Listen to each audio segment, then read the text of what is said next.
Hey, good evening, folks. Thanks for tuning in. This is Bolt Blitz Uncut. I'm your host, Booga Peters, joined by now our co-host, 80 Simons. Great to have you on the show. We just finished the completion of what ended up being a little bit of a traumatic ending there for the Chargers fans, but a 23-22 loss there to the Rams, which is obviously in what is the shared stadium of SoFi.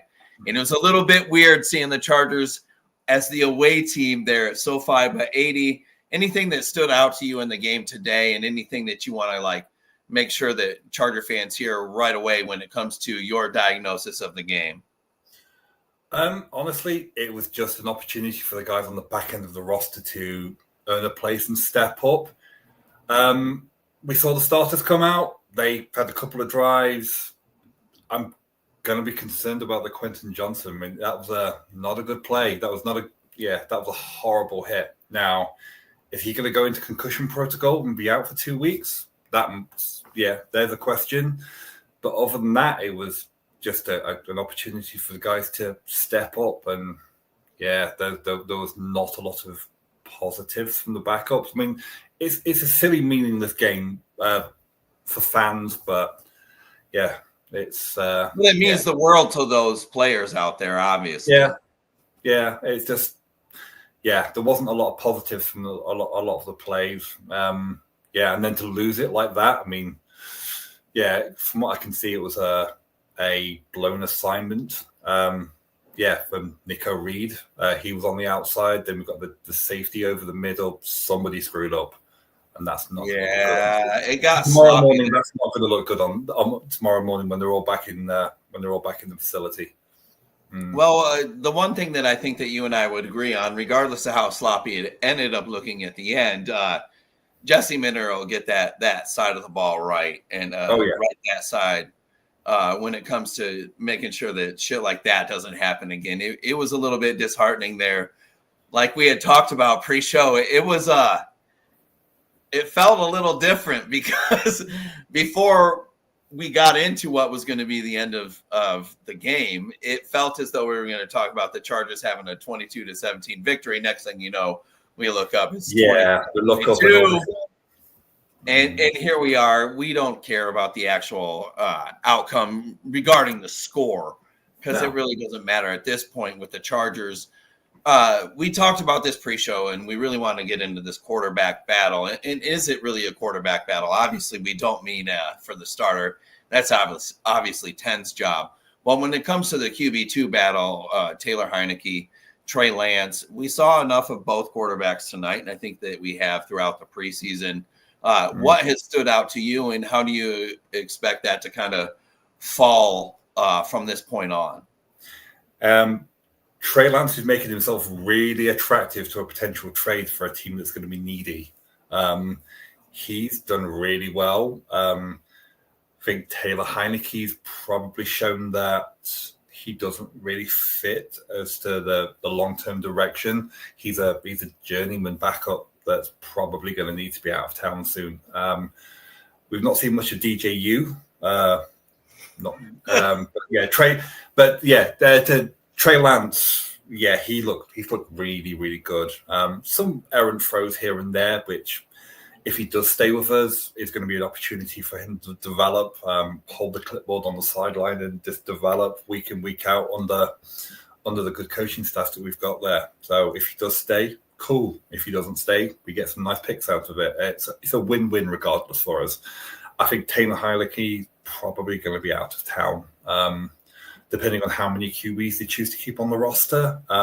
Last year, from week 1 to all the way through to the playoff game, they kept 3 the whole season. DJ, he's a practice squad guy. He's not. I don't think there's much chance of anybody. Uyunglele.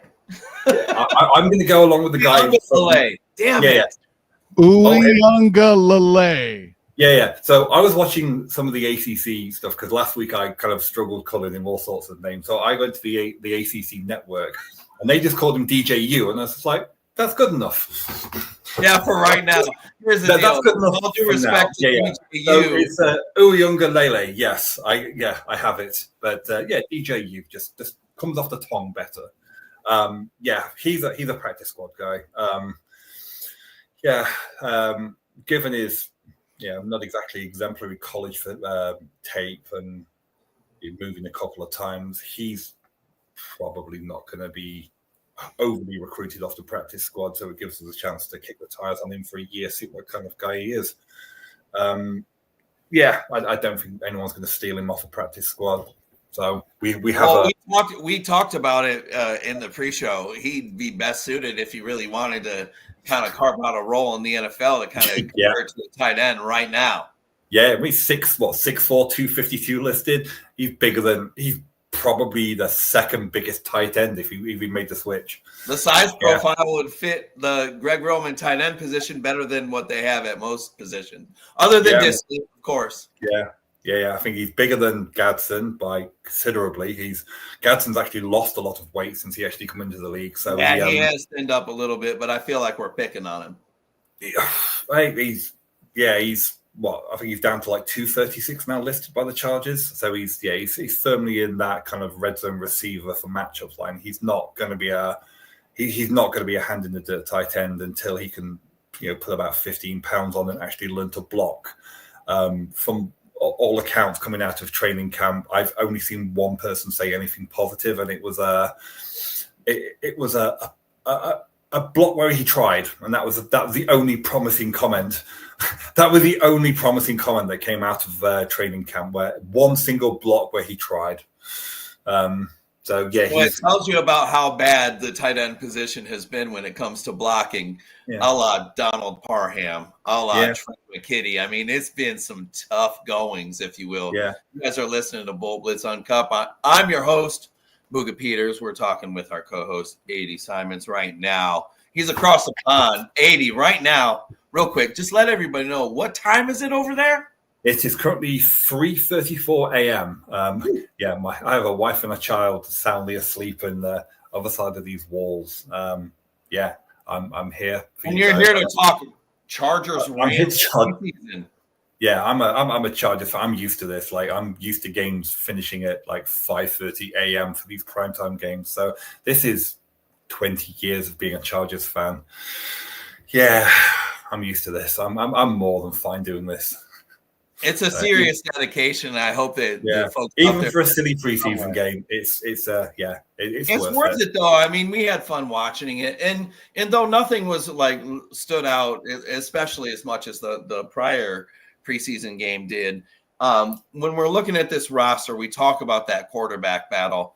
We've said that it looks like, if there was a way we could kind of figure a way around it. It doesn't matter who the backup is.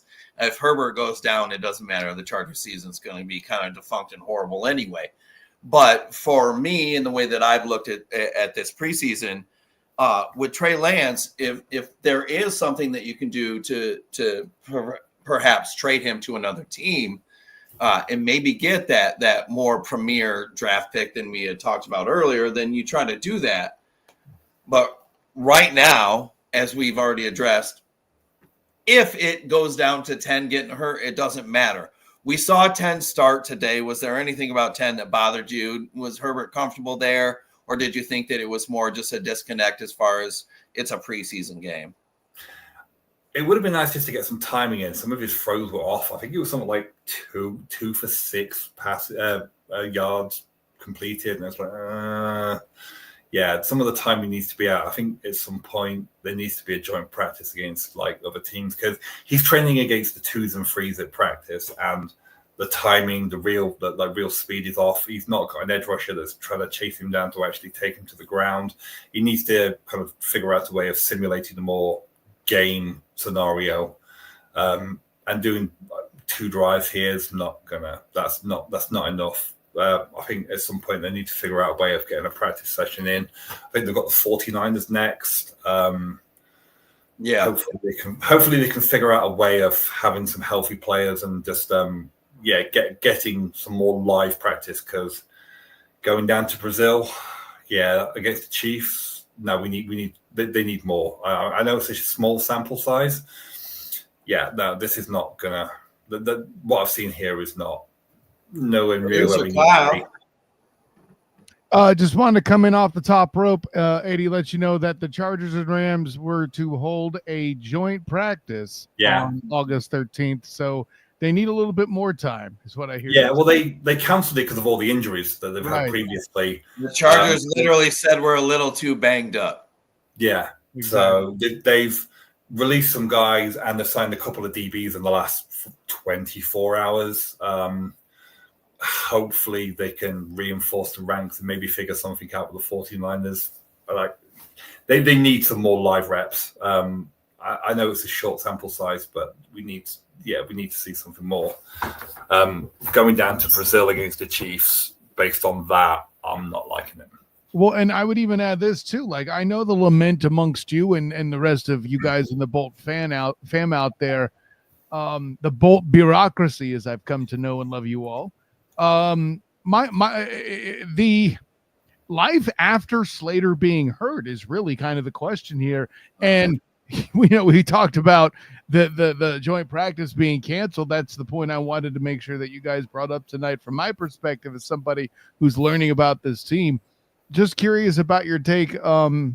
If this game showed you, and probably didn't, but if this game showed you anything in that direction.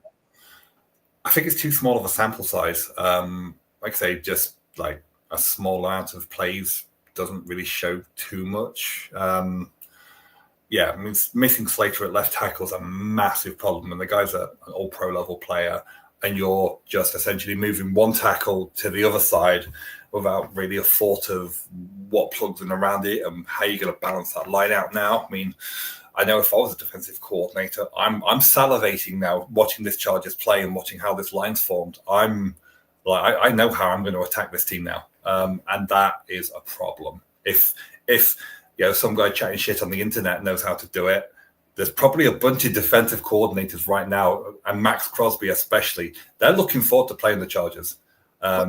Yeah, you start with Crosby, and then Karlaftis is in division as well. I'm sure whatever it is. Yeah.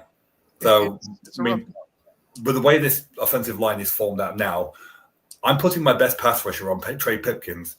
You're going to get pressures all day, and then with the way that we know that Zion Johnson can't pick up stunts, I'm putting my best interior pass rusher as a free tech, and I'm going to try and screen out and box out Joe Alt and just let my edge rushers come inside, and he will not pick it up because you see it on tape all the time. It's just like, you know how to get past this line, and you're going to have Bozeman, who he's a leader. He's not necessarily a good football player. And then you're going to have Salia at right guard. We don't really know much about Salia. Now, we've heard a lot coming out of camp that the guy's he's a completely different character. He's been away. He's been working with O-line coaches. He's in the contract year, so he's going to be wanting to get that sorted out. Well, hold on. He's cut a bunch of weight. And here's the deal. Salyer's best position so far, at least where he's playing best in live games, left tackle. Yeah. As you mentioned. So they're not having to do that with him there.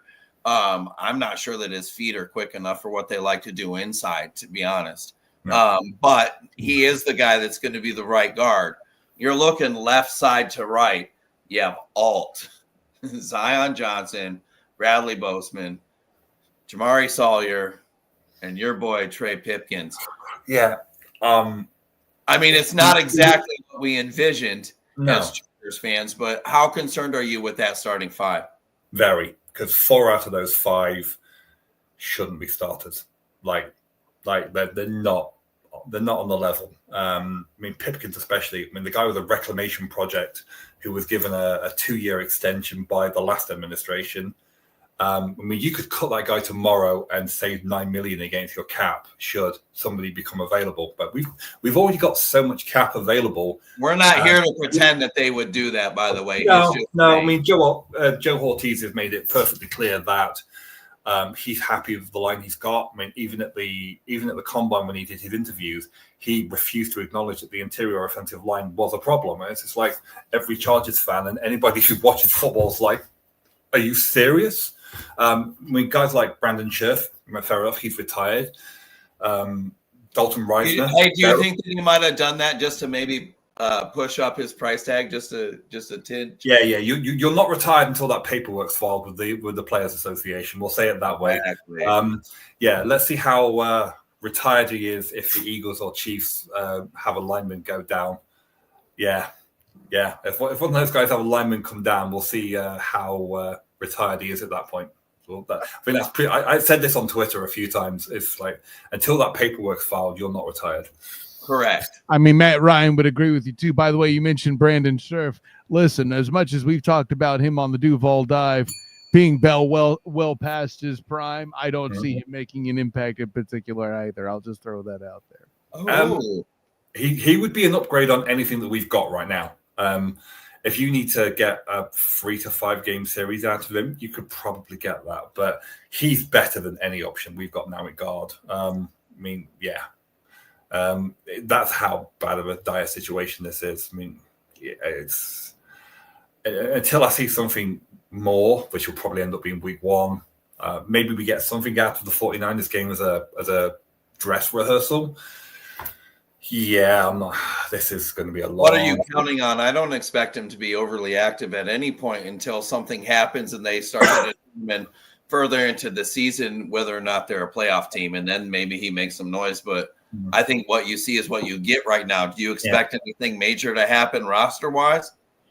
If certain players become cap casualties, we have that cap space available, so we could probably take on a couple of guys. I mean, I know teams like the Bills, who else? The Falcons. They're in a bad cap situation. They've got some very good right tackles, and they're pretty deep at that position. There's a couple of guys making 15, 20 million a year. We could absorb those contracts for the next 2 years and then figure out what the heck's happening on Rashawn Slater, given the chance that he actually does return to field, because there isn't a great chance of that based on the medical research that we talked about in the last show. For those who don't know, there was a long-term. Are you being a Debbie Downer by acting like that he's not going to return at 110% and be the best Charger ever? Like, no, I'm just count him out. I don't think that we should, but is that what you're saying? I'm not going to be a roarer about it. Like I say, I put that tweet up 4 days ago, and it got a ridiculous amount of views. So for those who don't know, a medical study it's in the U.S. Library of Medical Research for players between 2009 and 2023 who had this same injury as Rashawn Slater's got. There is a 54%, off the top of my head, 54% chance of him actually ever playing another game again. That's just playing one game.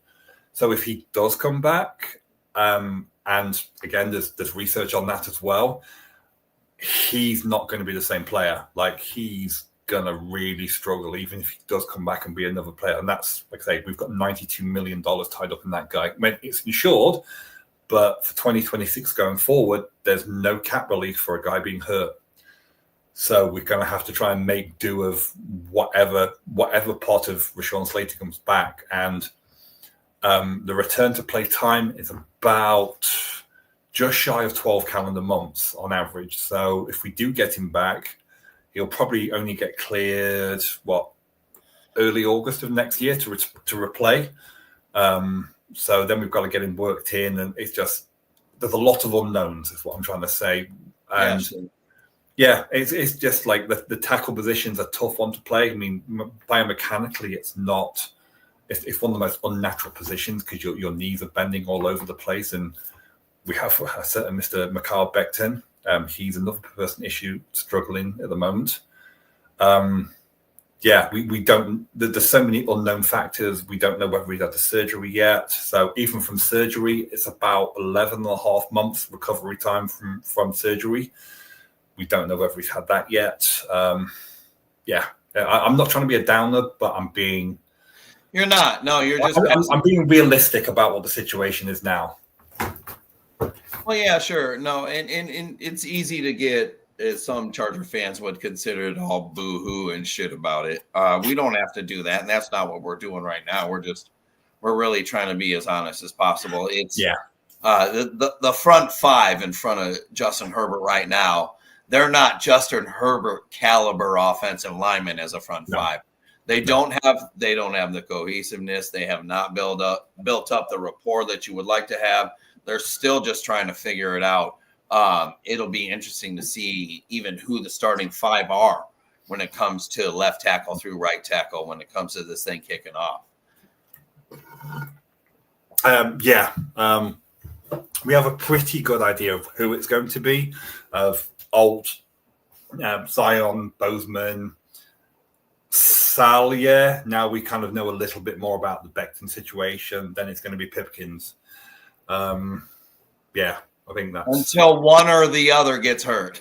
Yeah, and like provisionally, like they said, Becton's going to be the starting right guard, which is why we kind of assumed straight off the bat that they weren't going to put Salyer at left tackle. Because if you track the last time Slater got hurt, you can kind of track performance grades, and Salyer at left tackle is a heck of a lot better than Pipkins has ever been at right tackle. At right tackle, we talked about this. And the thing is we're not sitting here trying to find every absolute angle and direction that we can make Pipkins sound like a shitty offensive lineman. It's just when you looked at his contract, the contract that Trey Pipkins currently has, you can justify the swing tackle denomination, if you will, as far as what he's been responsible for. When it comes to actually protecting that side for Justin Herbert as a tackle again, I mean, as bad as he was at guard, I honestly like a little bit better at guard. He could cause a little less havoc, except for the Chargers' interior offensive line has been such a mess for so long that here we are again, and we're really dealing with what I believe is one of the worst offensive line combinations we could have for this stage of Justin Herbert's career. I mean, how concerned are you about Herbert finishing this season or actually going through the whole year without getting hurt and getting injured? It won't take it only takes one hit, one bad hit to break a rib or twist an ankle, and he's done. It's 50-50. Again, don't want to be a downer, but it doesn't take a lot for somebody to get hurt in this league. And when you've got little to no confidence in 4 of the 5 guys in front of you, that's going to make you slightly more trigger happy. You're going to be less relaxed in the pocket. You maybe let that ball fly a little bit earlier because you don't fully trust the guy watching you that's on your right side, and you're watching guys come up the middle, which that is going to happen because Zion can't pick up stunts. Doesn't recognize them, doesn't call them out, just doesn't even see them. No, just like it just come through like ole, like a matador. Again, can we switch to something more positive? And I want to take it to this direction too, AD. Like, obviously, and granted, I've seen things that the Jaguars tried to do, last year. We talked about a lot with on the Duval dive, but what's some other things that can be done to kind of take that away? Like we've talked about, it's going to be hardball. There's going to be a fullback in there. Maybe you can get some help. Can you run more plays outside? What are options? What are things you see the Chargers doing perhaps to adjust to put more or put less pressure on there? So maybe we can see something a bit more positive about what's going on there. Probably give him a lot more tight end help. Luckily, Greg Roman has a penchant for running 2 tight end sets, so you can probably keep one guy in to help with the run blocking and the pass by just giving somebody a bit. It's 21. It's 20. Before he hits the flat, you can do stuff. You can put a fullback in. You can rotate guys in. There are things you can do if you have to, but at this stage of the season, they shouldn't have to be doing stuff like this. I mean, obviously what happened to Slater is nobody can really predict that, but then you would rotate your depth in. Problem is we don't have any depth. And this comes down to Joe Ortiz yet again failing to even acknowledge that parts of our offensive line aren't great. I mean, and we don't really have an offensive line coach who's Mike Devlin's not a good coach. The guy has made a career out of taking the third and fifth offensive lines. You're not ready for that part. Yeah. Oh, yeah. I'm not ready. So with the Jets and Houston, he had the third and fifth PFF power ranked offensive lines. Under his stewardship, he made them infinitely worse. I mean, he got to the point where I think Houston were the fifth ranked offensive line. Within a couple of years, they were the 32nd ranked offensive line. And that's all under him. He's made a career out of making his offensive lines worse. And again, it's difficult to be positive because you need those 5 guys up front to keep 10 upright. And if you can't keep 10 upright, then the ball doesn't fly.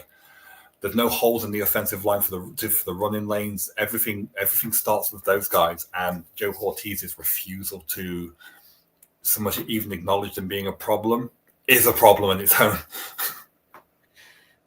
We've talked a little bit. It's not just here and obviously off the show about how maybe there's a little bit of a concern with the way that Joe Ortiz does draft players to fit what is the Greg Roman offense. And here's the deal. With Harbaugh comes Greg Roman. Yeah. Roman's not going anywhere until it looks real bad. So everybody's just going to have to fucking figure that shit out because he's. Yeah, I fully expect Chargers fans to start turning on Greg Roman, and if you're looking at what it doesn't matter. Yeah, I mean, if you're looking at the chain of accountability, Greg Roman should be like 3rd, 4th, 5th. You've got bad coaching, you've got bad draft selection for the guys who don't really fit his system. We ran a relatively nice little redraft behind the scenes, and some of the guys that we redrafted are doing pretty well so far this off season. It's always nice to see that in hindsight. Hey, real quick, so that we can kind of close off the offensive side of the ball. Let's kind of put a bow on the whole loss of Slater thing. When you look at the loss of Slater, is that going to affect the Chargers offense more via the run game or the pass game in your estimation? And you being not just an O-line player and an O-line savant, you're somebody who's really taken all your time and your football playing knowledge to this position. When you see that, is it going to affect the Chargers more as a running team or as a passing team? As a passing team by a long shot. When you lose Rashawn Slater, you're losing your 2 bookend franchise guys. So, as I said previously, a defensive coordinator is going to know how to come at you now because you losing Slater, you're pushing Alt to the left side, and you've got so many vulnerabilities now in the pass game that you're going to get into that backfield. Definitely more towards the passing game because if you take away the passing game, you can just stack the box, and then you can put 6, 7, 8 guys in the box, and if those guys are letting you through, you're pretty much shutting everything down. Yeah, absolutely. So here's the deal.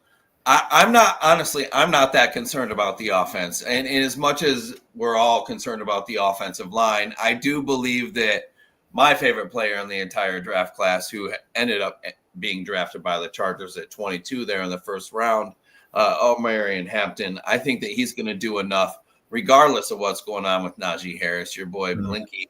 Regardless of what's going on with him, I do believe that the Chargers running game is going to be just fine. Add in Najee Harris, and then whatever ends up happening. We talked about this a little bit pre-show again, and I hate to keep piggybacking off of that, but that running back room, it's a little bit crowded. And then we're going to get to defense because, as you can see, producer Kyle in the margin is saying no, switch to defense. But that running back room, it's real crowded. You're talking Omarion Hampton. You have Najee Harris. You have Raheem Rocket Sanders, whom you and I both love. Kamani Vidal, and then obviously Jarrett Patterson. There's a lot of folks that like a lot of those players for different reasons. how does it shake out? And is there anybody you're concerned that maybe they're going to end up having to lose that you think should end up being a Charger? And it's just not going to work out that way. No, I mean, I think the big body pounding back. So you've got Hampton. He's clearly going to be number one. I know most of the depth charts available say that Harris is. We don't even know whether Harris is going to be on the pup list or not. Like, everything's been kept relatively quiet about him. So let's just go with the assumption that Harris is your number one. Sorry, Hampton. Sorry. Najee is your two, pup list or not. Then if he is not available, then you need another big body back. And that's Rocket Sanders. He's a big body back. And then you've got, then you need to figure out. What do you do with Hassan Haskins and Kamani Vidal? Yeah. So for me, your fourth back is going to be a guy that has other versatility. So it's going to be your special teams, and we know who that's going to be. You know, the guy who does a bit of everything, the guy who went to Michigan, who Coach Harbaugh is very familiar with. So, Hassan Haskins. Yeah, that's the one. So I think that's how that's going to shape out. You've got Matlock as a fullback. We have to. Well, are we still doing that? Are we still experimenting with that? Is it another season of that? Yeah, I think that's going to be the thing. You don't think that Fisk could go in there and go do some H-back enough to where that they could get rid of the Scott Matlock thing, or have we the preseason utterings of him actually getting a chance at defensive line and actually carving out a role there? Is that going to be the thing that kind of makes him stick to the roster? Yeah, I think primarily he's going to be used as a fullback. But I think he's given his versatility because he was a defensive lineman at Boise. He only stepped in like a rookie year during camp. They're going to use him as a fullback. That's pretty much a given at this point. There's no other fullbacks that have come in. From like reports I've seen, nobody else is repping in at fullback. That seems to be his job. And then obviously he has a dual role versatility, which is what Harbaugh likes, to play a second position. So he'll probably be there. You can, when you're constructing your 53, he can be the sixth defensive lineman when you can carry 5 on your roster and carry him across should you need to. So it frees up a roster spot for somebody else. Okay, you're going to have a fullback. And you can use him both ways. Well, yeah, you can. I'm kind of over the Scott Matlock experiment, but it looks like they're not. And from what we saw in some doses, that would lend itself to what you had mentioned. Let's switch over to the defensive side. Okay, thank you, producer Kyle. Looking at the cornerback situation. I'd be remiss if I didn't bring up what we've heard so many different shows and everybody else tweet out about the defense and the cornerback situation with Jasir Taylor.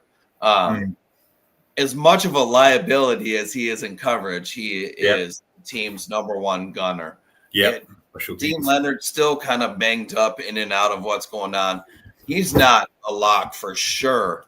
As much as folks want to keep Jasir Taylor off the roster, that 53, how certain do you believe that he actually is a lock for the roster, and is he a part of that 53? I think the special teams will win it. So when it comes to the cornerbacks and your DBs, I'm using my template as what they did last year. So they had 3 safeties, 5 cornerbacks on the final 53. Now, they have the ability to bring 2 guys in and elevate 2 guys off the practice squad each week, which they can do. I fully expect Tony Jefferson to be put onto the practice squad. And then I think last year he was elevated 8 times. So I'd run Derwin, Alohi Gilman, and Elijah Molden as my 3 safeties. Then when cornerbacks, we're looking at Dante Johnson, Taheeb Still, Cam Hart. I've got to give it to Jasir Taylor. So doing some reading up and like listening to some of the beat writers who are there, they're somewhat adamant that he's going to make that 53. He's in a lot of early projection 53s from guys like Chris Rim and Daniel Popper, who are they're in training camp every day. They see what's going off, and they're real tuned in for sure. Regardless of what people think of them, they have as much information as if not more than anybody. So they're in the building every week, and they seem to think that he's going to make the squad because he is their team's best gunner. Now, going back a few years, Austin Eckler, he originally made the first 53 because he is the team's best gunner on special teams. Special teams will get you onto a squad if you're the best at a certain position. So guys like Marlon Mack, the linebacker, he's made a couple of good plays getting upfield on punt teams. Oh, he's made several, if we're being honest. I expect him to... Yeah, I expect him to get a spot based on that alone. So the only question now is who is going to get that 5th or 6th cornerback spot? And the guys like Eric Rodgers, who made great plays like last week, then get hurt. He's been on crutches this week, so he's not got an opportunity to shine. You've got Nico Reed, who had a great time at the Hall of Fame game, then kind of gave up that last second touchdown on the coverage. If what we think was the coverage, it was. I'm almost certain you're right. Yeah. So Nico Reed, he had a great time at the Hall of Fame game. Then next practice, he's not stacking practices up. He's just got opportunities in games, and he's not standing out. There's 5, 6, 7 guys who are fighting for probably one spot, and nobody's standing out at camp. So that's the situation. You need somebody to kind of step up and stand out. And Jesse Minter will roll with who he thinks has got the hot hand. Well, and he's kind of said, and the Chargers have been really honest, in both Harbaugh and Minter as well, that it's more about, regardless of whether or not you're a corner or a safety, it's more about a combination of players depending on the matchup that you're facing that week. We talked about that a little bit pre-show too. You see guys like Benjamin St-Juste. I have not seen a lot of great things from him. But when you see these bigger-bodied, taller receivers, as far as the opposing offense, you're going to see him in that lineup. He's gotten a lot to play with the ones. Does that surprise you, and are you concerned about that? Oh, yeah. I mean, when you saw Benjamin St-Juste get signed, I think as most fans who aren't familiar, the first thing you do, PFF grade, and he got like a 30 last year. He was horrible. And then you see on social media, Washington Commanders fans say, good luck. Yeah. Like, good luck. Horrible. It was horrible. But he was a horrible player last year when you start looking through some of his tape. But it's like, what? I don't understand that. I don't understand. He's got that Madden player build, that DB though, that Jesse Minter likes. Yeah, he's tall, he's rangy, he's relatively quick. Lanky, can run. He's got a bit of a twitch on him. So from listening to Jesse Minter's his press conferences, it almost sounds like he's going to put packages together depending on who the receivers are. So if you're getting the taller receivers, then Benjamin St-Juste may get elevated. He may make the initial 53. You've got guys like, let's say, Cam Hart, Dante Johnson, and Tariq Still. They match up well up on a certain type of receiver. So you've got the taller guys who are going to be more kind of red zone possession guys. Then you've got the faster guys who are twitchier underneath. They're looking to put those packages together and actually put the best unit out week in, week out. Like I said, they have the ability to elevate guys from the practice squad. I would expect them to do that quite a bit and focus more on the DB side when they're doing that. Well, they're going to have to be moving players in and out because they're the Chargers, and we're going to be watching players cycle in and out of the offense and defense, depending on what the week is and how we're watching them employ what's going on. You're talking about the safety position again. Derwin James, Elijah Molden, Alohi Gilman, and then Tony Jefferson. You keep putting them on your 53. I'm not sure that they have room for the 33-year-old. How do you fit him in there? And do you really think that he's that important to the defense? He's a Hall of Fame preseason player. So I did see a tweet from somebody that we know quite well, a guy called Tyler, who runs one of the other Chargers podcasts, and he created his Mount Rushmore of Chargers players, and preseason Unk is one of them. He's really good during the preseason, but Yeah, he kind of drops off a little. Tyler's cool as shit. Hey, I love Yeah. what those kids do. They're doing, or those guys do. They're doing great.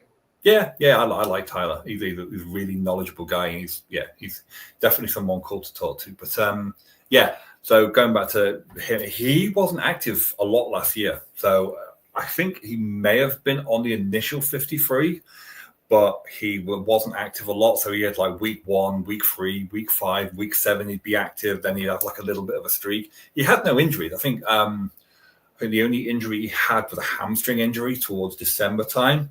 But they just like switched him back and forth from the practice squad and elevating other guys depending on who the matchups were this week. I would expect Jesse Minter to actually do that a lot more this year, depending on who the matchups were at receiver. Yeah, no, it's going to be interesting to see how he does rotate folks in and out of that secondary based on the matchups, and the Chargers they're gonna come across a ton of variations of wide receiver sets, especially early on in the first 3 games there that are all division opponents. Thank you, schedule gods, for fucking them like that. Yeah, week 1 in Brazil as well. Which, I'm expecting a few rolled ankles that week. Oh, and so okay, let's address that, and we don't need to spend too much time on this because I feel like everybody's kind of on the same page with this. The field conditions there are going to be horrible. We're expecting that, right? Yeah. Right. So it's a soccer field. So soccer players are a hell of a lot smaller than NFL players. They have the fields are just constructed a lot differently. So if you ever watch the early NFL Wembley games, I know that grass is grown about 10 miles away from where I actually grew up. It's actually shipped in about 120 miles, and it's specifically built for football. So I remember a former kicker, Josh Lambo, when they went to London. Oh, God. Yeah, I know Josh Lambo. I know, but Kyle being a Jags guy. There's a tie in there. I bet I would agree with you regarding Lambo. So Josh Lambo, when he came to Wembley for the game, I think it was against the Tennessee Titans. I was there, and he stepped onto the field and was like, "Yeah, I know what to do here," because he was a former soccer goalie. He was a pro goalkeeper for Houston in the MLS. Then after he finished his career there, he went back to college and then became a kicker for Texas. When he was a rookie with the Chargers and he was at the LT 5K, he pissed off some of the nicest people I've ever met in my entire life. Yeah, so I heard that had no connection with each other. I heard a few things. I heard a few things about him. Yeah, but I mean, nicest people I've ever met anywhere, and I've lived a whole bunch of different places, and it was just like, and then you saw a little bit of it at the autograph table, and then it was okay. So the weirdest one I actually heard was there was a situation with a teammate's wife, and that's all I'll say. That may have been the final straw which got him shipped out of town. I heard that was the final straw that got him shipped out of town. So that got him shipped out of town. But so going back to my original point, when he stepped onto a soccer field, he was like, "Oh, I know what to do here," and he was advising Chargers guys again for the Titans game, like what cleats to wear.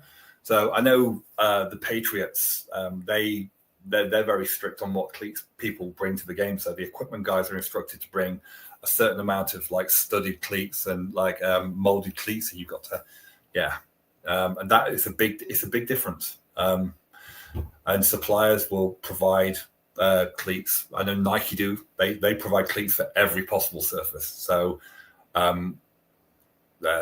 the NFL International Player Pathway Combine is held on a soccer field. In London, a couple of my former teammates and friends there have been through that process, and that's held on a soccer field. So Nike provide various sets of like design cleats for soccer field. So it comes into the preparation there for week 1. Otherwise, you'll just start seeing guys fall over, and you'll know who's prepared and who isn't, and who's done their job doing as they were told to. But soccer players can be a bit funny. So everybody can be a bit funny, but let's be clear. Yeah, I would be with you on the soccer player thing for sure. Yeah. I wanted to garner so much more from the preseason game tonight, and I saw a little bit of sloppy football. Quarterback 2 battle. Let's just throw it out there right now. If you were to make Trey Lance's job, yeah, for me, it's Trey Lance's job now. You're not trying to hold on to him to ship him off to somebody else and keep Heineke to me ultimately, or you just think that Trey Lance should be the 2 because he's the guy that fits Roman best. He fits Roman better, but if the offer comes in at the right price, let him go. We don't have any comp picks coming up for this next draft, so it'll be nice to have a little bit of something extra. Sorry. Oh, you're good. No, you're good. Bless you, or whatever the hell that was. Yeah, just a cough. Cool. Right, go. So let's go back to the running back thing, and we've already decided there's going to be a shitload of running backs there. The Najee thing, it's hard to say, but Hampton, Najee, Vidal, Rocket Sanders, is there one that you need to see anything from or expect to get any extra pub from in the very final game? Probably Rocket. Now, last week had a pretty good game. This week was pretty quiet. I want to see more from him in the final game. Sorry, give me a second. Carry on. I need to give you a second. I need to grab a drink. Yeah, you're good. No, I got you. As much as I love the Rocket Sanders pickup in undrafted free agency, I do want to see more from him. It was a little disheartening that we didn't get a full load as far as what he was going to bring to the field tonight. But I think he has shown enough. And when you look at his collegiate profile, I do think that he does fit what they want to do in the same kind of mold as Omarion Hampton, as Najee Harris. I think he's just an additional robot, if you will, in what will be the Greg Roman offense. Kyle, you agree, or you oppose? Well, and I think there's some versatility there we're leaving out. We were talking about him being a guy of size, and that's cool. But, I mean, he's not just a bowling ball type, right? This is a dude that did a little bit of everything in that offense, in an SEC offense, by the way. Listen, granted, I did not have the opportunity to see him when his fellow Gamecocks were part of the Citrus Bowl over here in Orlando that I wrote for Fans First Sports Network. But, knowing how important he was to that offense, seeing how you could crowbar that into this offense, hard for me to believe that Harbaugh and Roman couldn't think up anything creative they could do with this dude. And again, the only concern is the injury, but it's not like he's the primary guy. I'm thinking instead of, getting a retread of a player that's considered a bust, air quotes, elsewhere, like perhaps a LeGarrette Blount or let's say who's the Leonard Fournette type, right?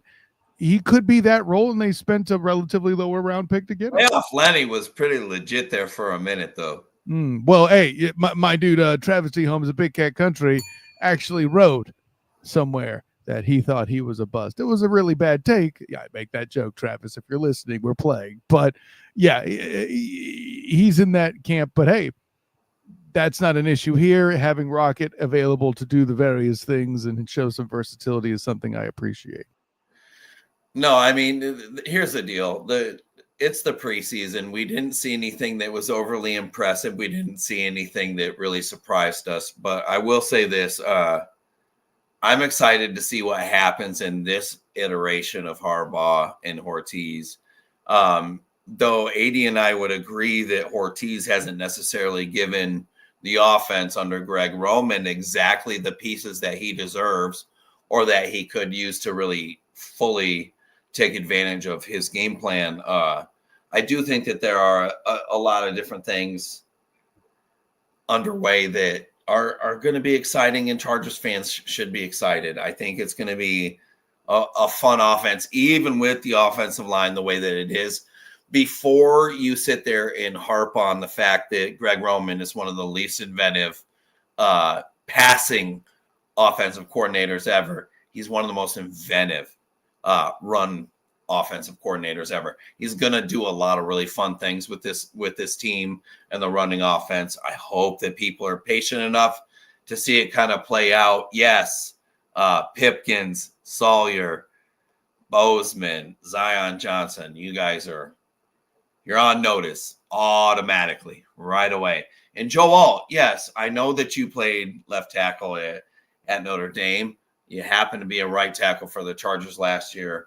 I hope that we don't all expect him to be just perfectly pristine and perfect right from the get-go. It's not going to be that way. That being said, the run game could be kind of fun to watch. AD, is there anything that stands out to you about the run game?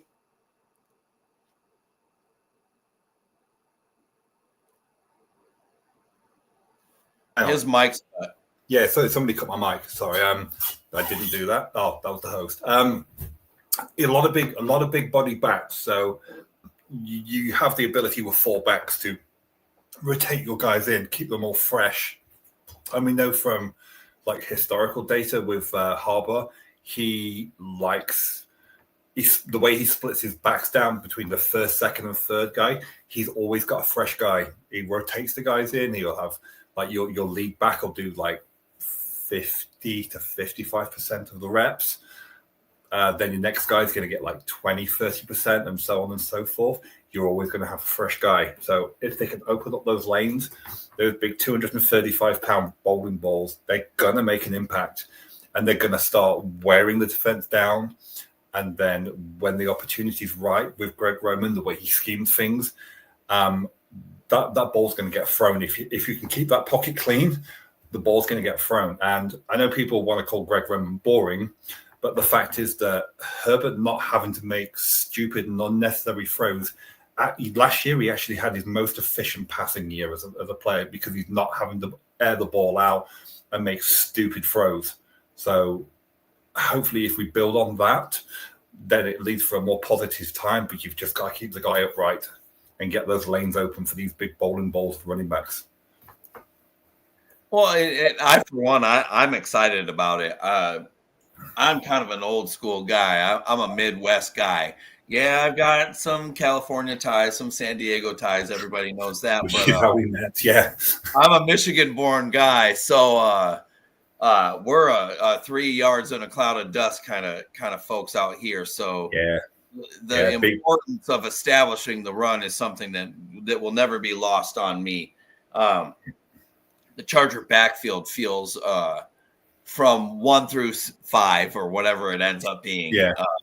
Obviously, they're not keeping 5 running backs, but it feels like they really have something put together that Roman can, even in his build on dilapidated, outdated state, I think it's something that he can do, or I think it's something that he can use to put together something that actually complements Herbert and allows Herbert to open up and the offense to open up via play action and things down the field as well off of that.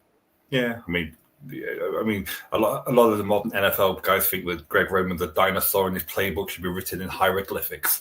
Yeah. But that level of football works. So, if you just keep pounding the rock, it's going to work, and you're going to find out what those linebackers are made of. Do they want to, every time you hit them, they're not going to want to take that hit, and that's one of the reasons why Leonard Fournette was so effective at his game. And same with Derrick Henry.